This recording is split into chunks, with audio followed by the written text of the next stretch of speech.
Hello and welcome to another episode of Decided Heart Conversations. I'm Hillary and joined by my co-host Sonia. We have a very special guest and a half, two guests. I'm not sure quite how to put this yet, but we were fascinated when we started getting to know Karin Freeland, and she's just finished a memoir with her partner in crime, who is joining us.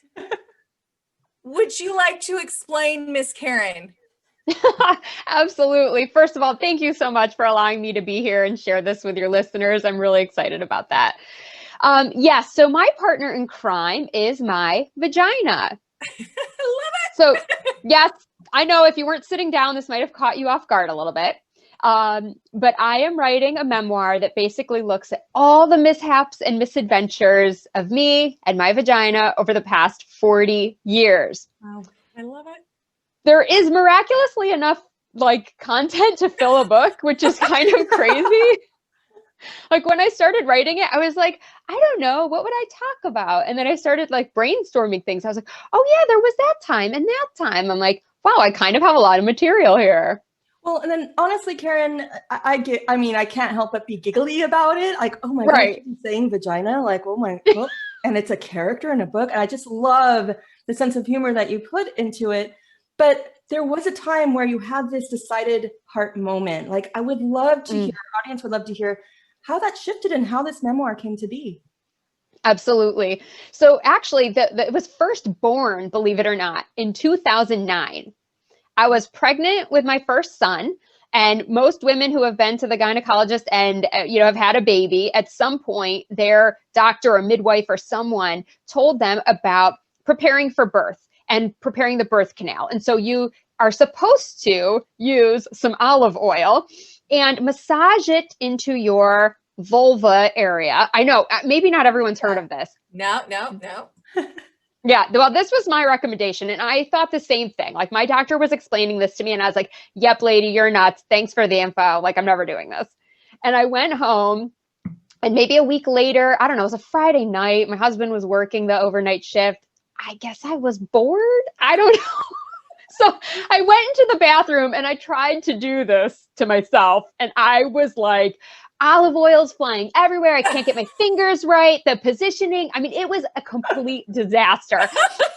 And my husband comes home and he's like, what the hell happened in the bathroom? And I was like, well, I tried this thing. And he was like, oh my gosh, you should write a book and call it I Don't Know My Vagina. And I was like, because he's like, you clearly, and there'd been other instances, I guess, where I clearly did not know what was going on down there. And he's like, I don't understand why you don't know why your period's not here yet or when it's coming. Like, how do you not know these things? And I was like, I don't know.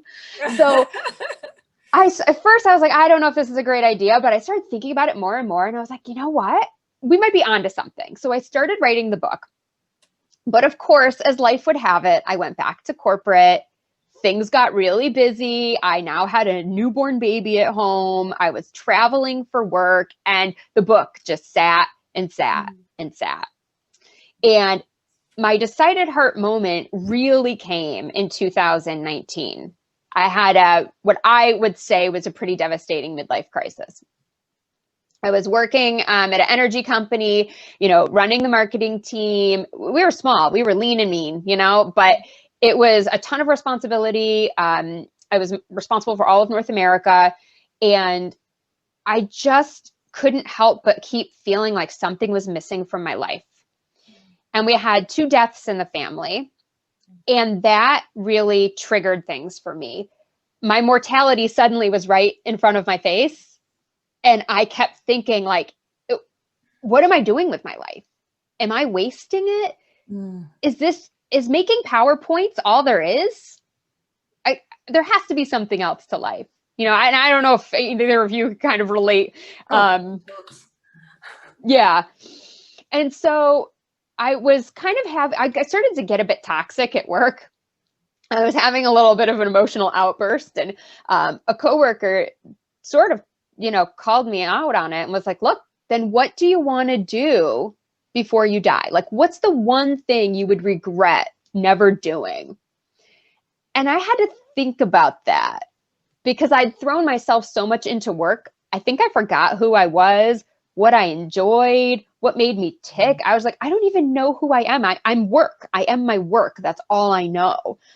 And it was in some very quiet moments, internal reflection, where the book, it just like came to me and I was like, oh my gosh, it's been sitting here since 2009. I have to finish this book. Even if nothing comes of it, I owe it to myself to finish writing it.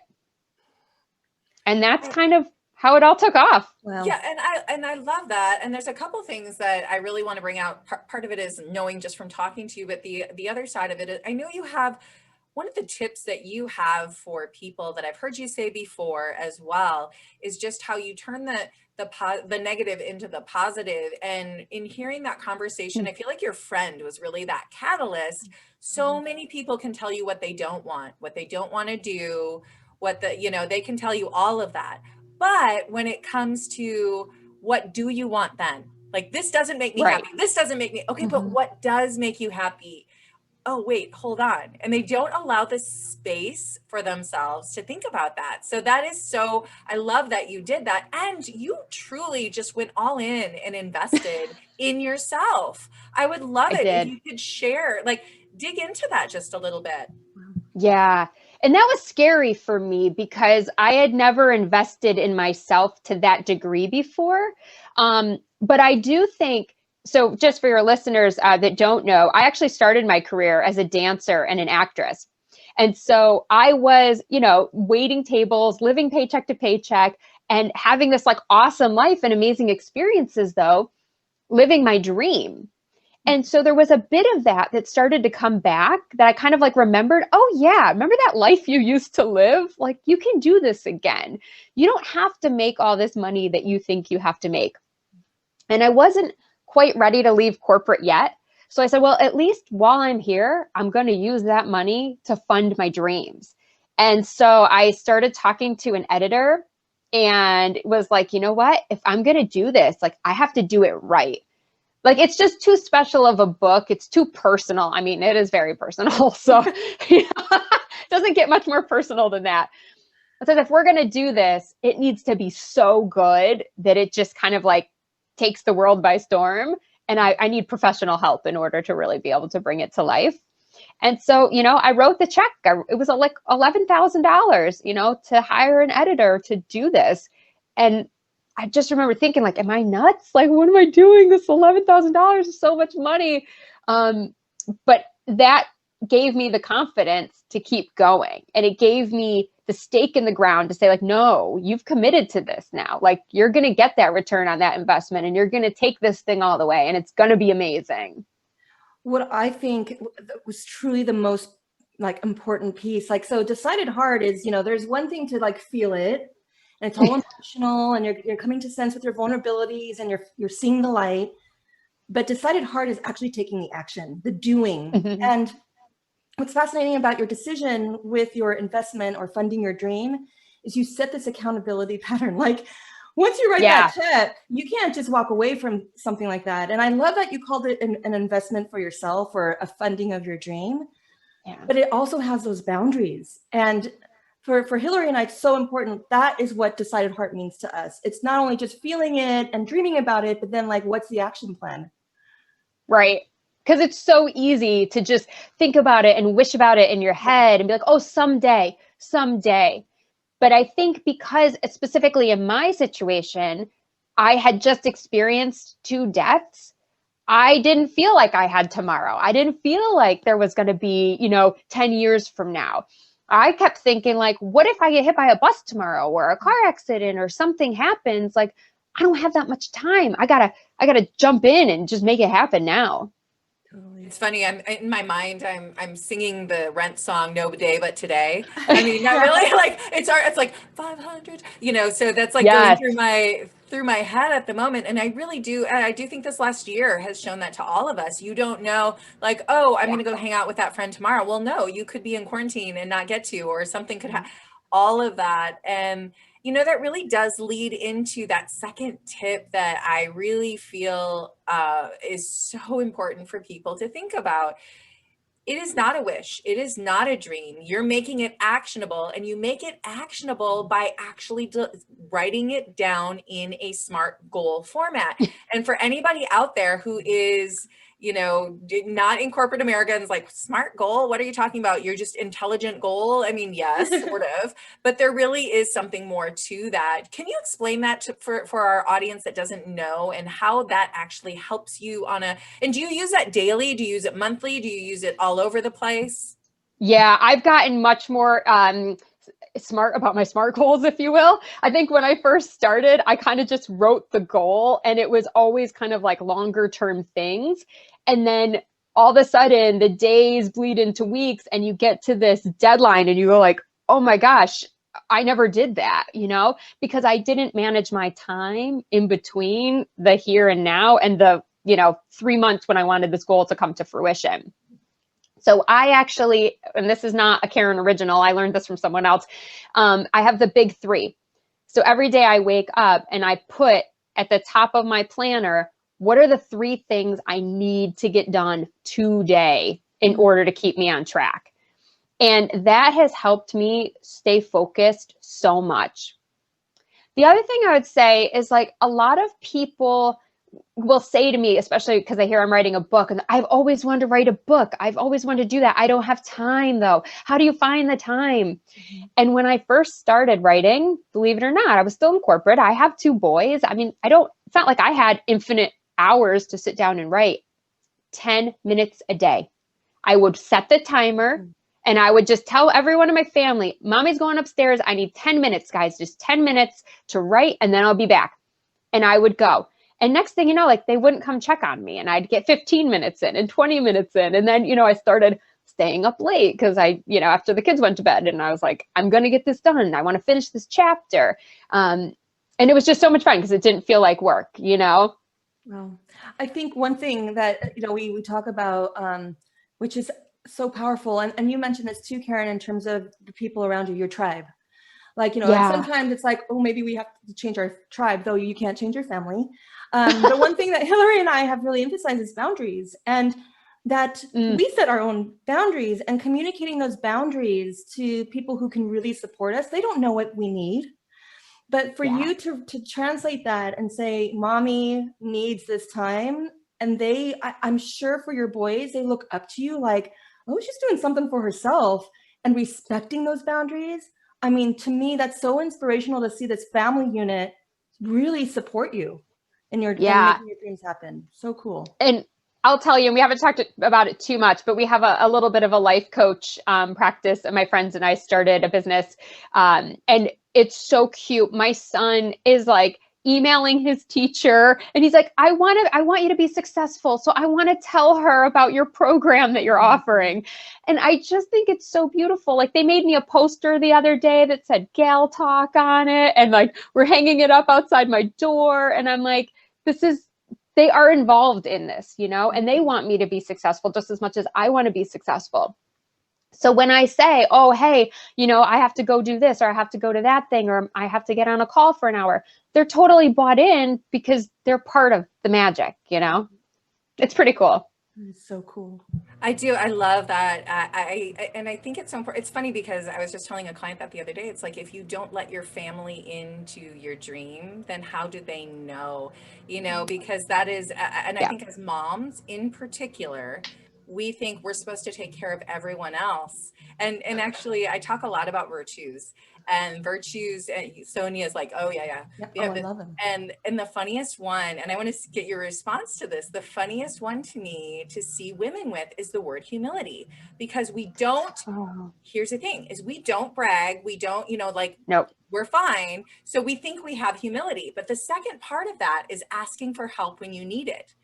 And so women look at it and they're like, oh my God, I am living in ego. And they don't, because when you're so proud that you don't ask for help, that starts to be an issue. And I love that you just embrace that, made them part of it.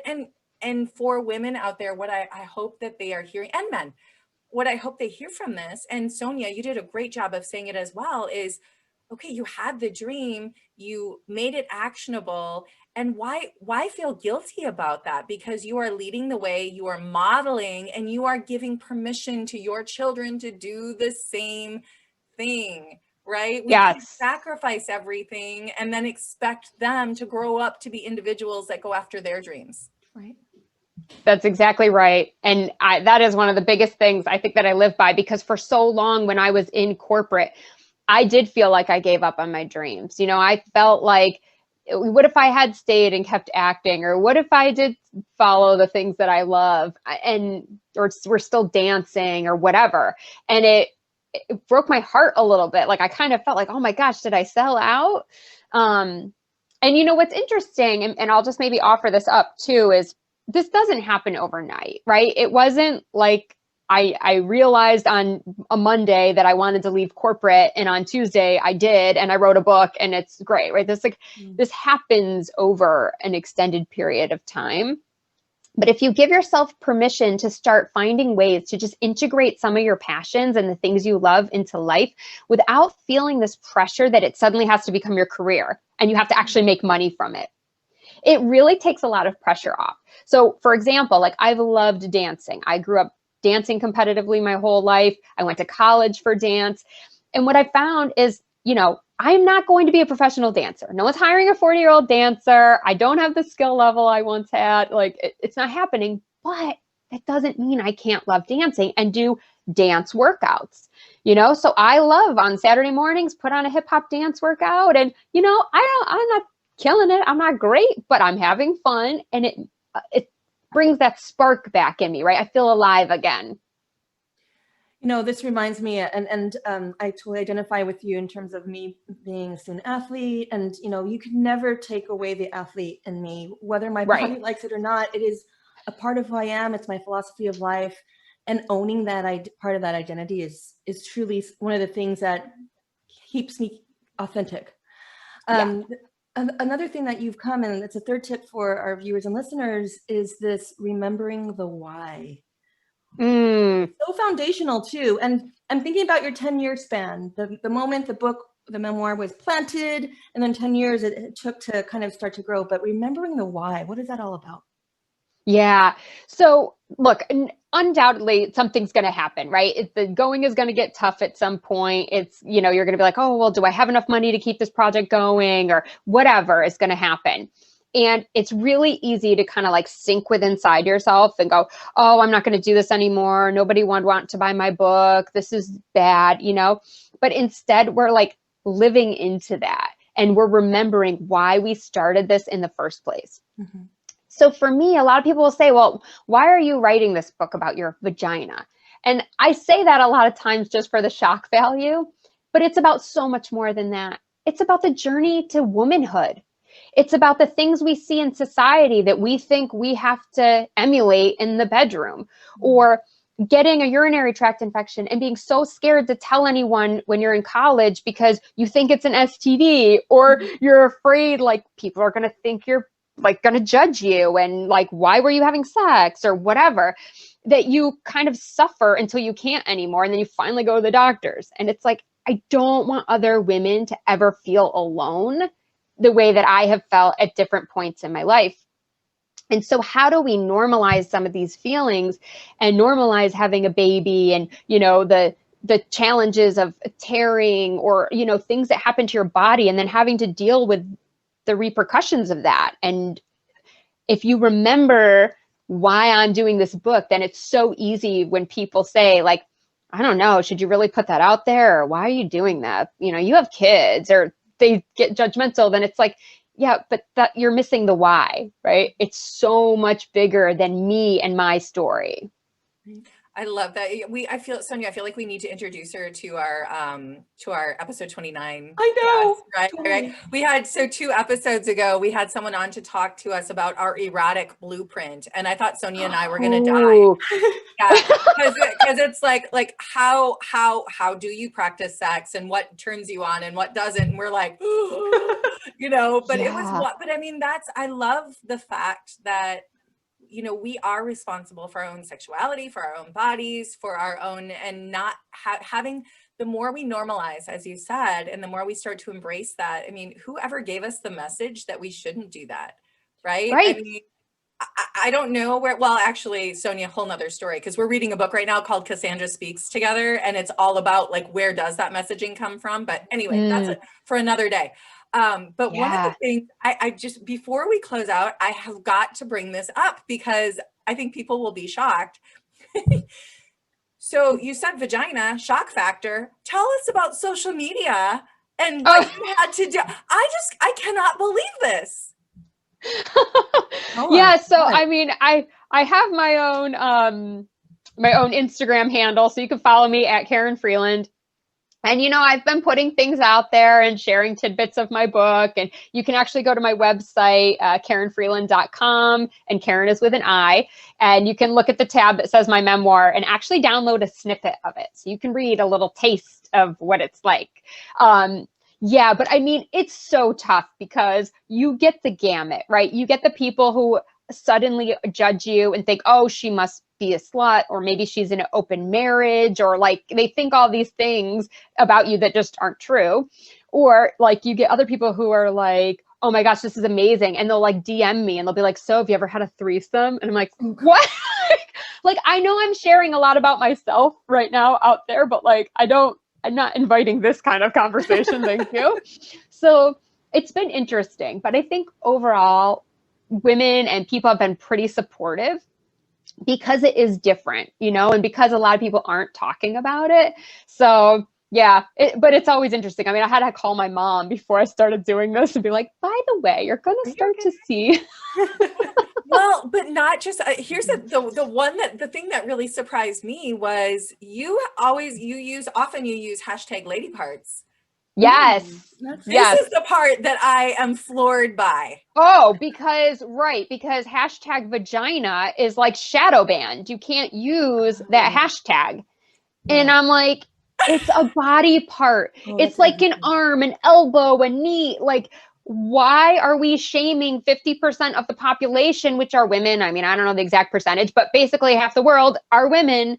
And, you know, but like penis, no big deal, right? So we're sending the wrong message to women and girls. Oh man. Yeah. I know. I just had to, like, I couldn't believe that. So I was like, oh, I mean, I understand that we can get into like dodgy stuff and all of that.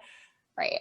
But wow. That is crazy. That makes me angry. I did not know any of that. And so I'm hoping that these kinds of conversations will just change that entire mindset of an entire society. But I just wanted to, like, as we were closing up, I just wanted to summarize, you know, like, thank you so much for sharing your journey, that decided heart moment. It's such a courageous example of having a decided heart. And one of the three things, just to summarize some of the tips and really important tips to our viewers and listeners, is number one, like, change the voice. We always have that what if voice, and it's always towards the negative. Like, what if we don't do it? Or what if life is too short? Or what if, you know, switch that around, right? Well, what if the memoir publishes? You know, what if I'm invited to 100 speaking engagements, right? So change that voice around and look at your tribe, figure out, like, do I have the right people around me? And am I communicating what my dreams are to these people who will support me? Tip number 2 is the SMART goals, writing those goals down, making it manageable so your time can be efficient. And then I'm sure we'll have links to what a SMART goal is. And then the last tip is, man, don't forget your why, because you will get pushback. You will get questioned about what your efforts are, or what your decided heart moment is, and why you're going a certain direction. It doesn't matter if you remember your why. Did I miss anything? No, I love it. And I would just say, remember, your biggest superpower is confidence. And if you believe in you, others will believe in you too. But as soon as you let those little seeds of doubt in and you start to second guess yourself, it's like a toxic poison that can take over your body. So remember that you are beautiful, you are talented, you are brilliant, and you have everything you need right within you to make a change and to live the best life that you can possibly live. Oh, I love that. We will have all of that. That is just so beautiful. I love your energy so much. And we will have all the links to, if our listeners out there want to get a hold of Karin, want to follow, do we have a timeline of like 2022 for a final book, or 2020? Do we sort of have a timeline, or? Right now we're aiming for fall of 2021. So Ooh, okay, so we'll be watching, and we have the Yes. social media out there. You can learn more about her book, more about her coaching, more about all of the things Karin on her website. And like I said, all of those links will be posted on YouTube, in the bio on Spotify, also on Apple Podcasts. So Sonia? Totally. Okay, so I just have to say, Karin, I really appreciate and value and excited about your combination of courage and determination. And I always value that splash of humor. I think it's significant splash of humor in your book. I cannot wait to dive in. Everyone get that piece, that segment, just to kind of awaken what this memoir is going to look like. And hey, all, just subscribe. You need to subscribe for our episodes coming up. We have amazing guests like Karin coming our way. We are, just like what Hillary said, we're on Spotify, Google Play, Apple Podcasts. We're all over the place. We're on Facebook and Instagram. So subscribe, hang in there with us. 2021 is going to look fantastic, and we are going to catch you all next time. You guys have a great day.